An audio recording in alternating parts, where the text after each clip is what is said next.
Hey everybody, it's Big E. Welcome to Big E's YouTube channel.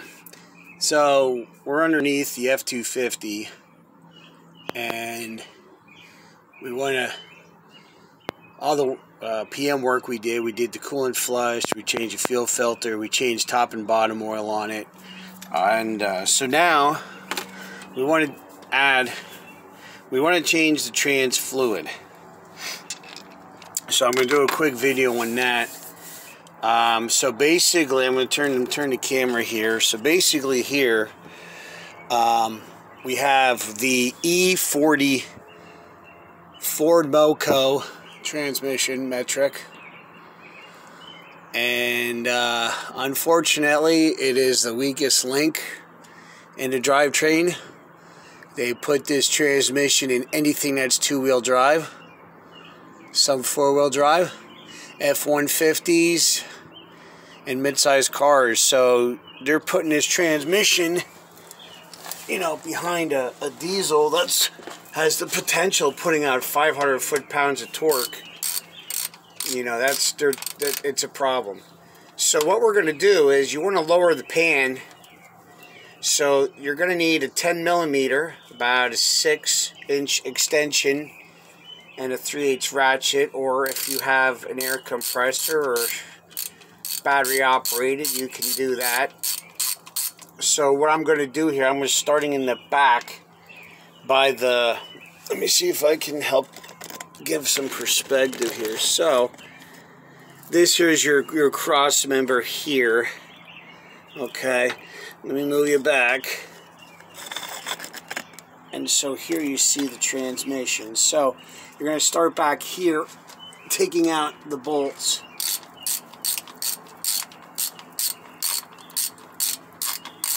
Because ultimately you want to take these bolts out first.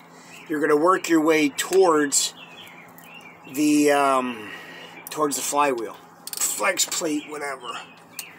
That's what you're going to work towards. So this is going to come down first. So to allow that to happen,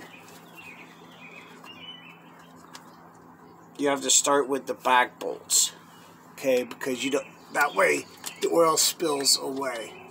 So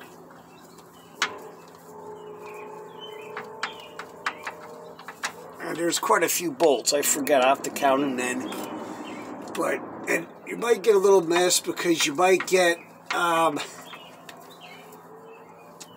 oil on your cross member. It will be a messy job. I actually put an old shirt that I was going to use as a rag anyway. Don't wear your good beer drinking shirt when you're doing this, because it will probably get stained and messed up.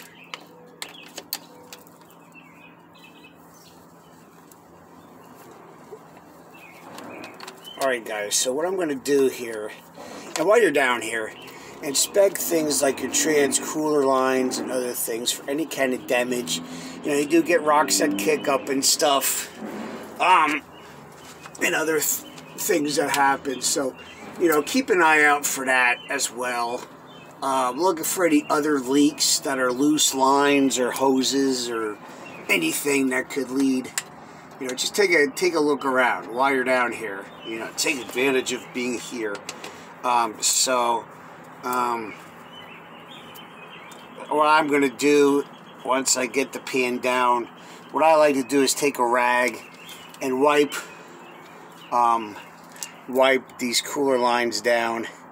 And while I'm wiping them down, I look for any nicks, holes, leaks, anything that could lead to a potential problem. Any kind of suspension stuff, anything like that. So what I'm going to do is I'm going to go ahead here and I'm going to take the rest of these bolts out. We're going to hinge this down, and when I come back we should have some fluid coming out of the trans. Alright guys, so I'm bringing it back here. The pan starting to come down, so I have all the bolts out but the two here. Let me see if I can get you closer here. Whoa, there goes the freaking tripod. Hang on guys, I don't want to lose you. Let's see if we go up, if that helps you. I have these two bolts here.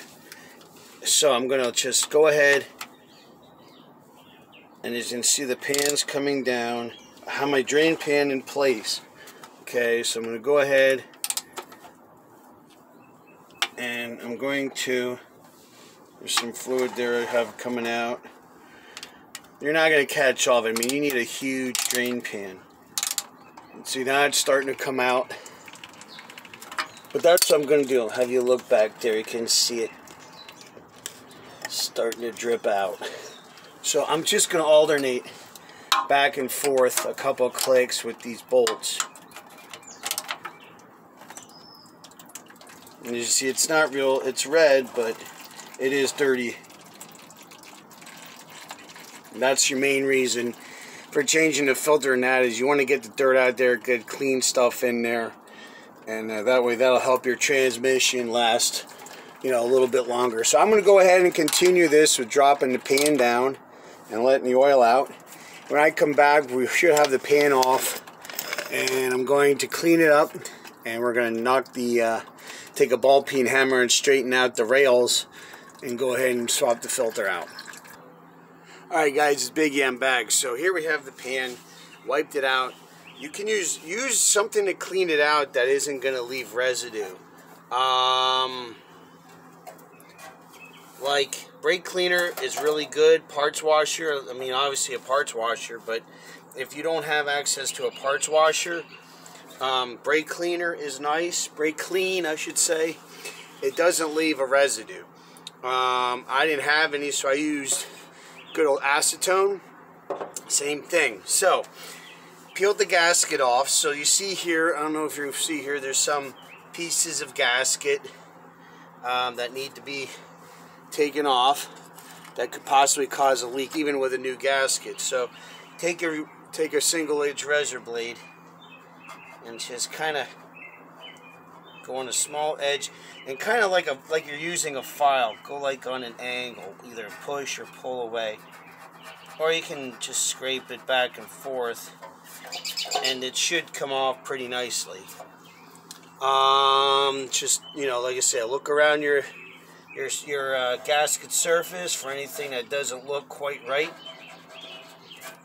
and you want to, it's a lot easier to take care of it now that it's apart than when you're up there holding the pan in place or you have oil in there and you realize you have a leak. So that looks pretty good. Now the other trick that I like to do is take a ball peen hammer, and I already did it to this, but find a workbench or a nice sturdy surface, take your ball part, put it inside where that bolt hole is, because from it being tightened it actually collapses that hole. So what you want to do is you want to knock that back out for when it gets tightened. So you can take your ball peen hammer, put it there, and hit that.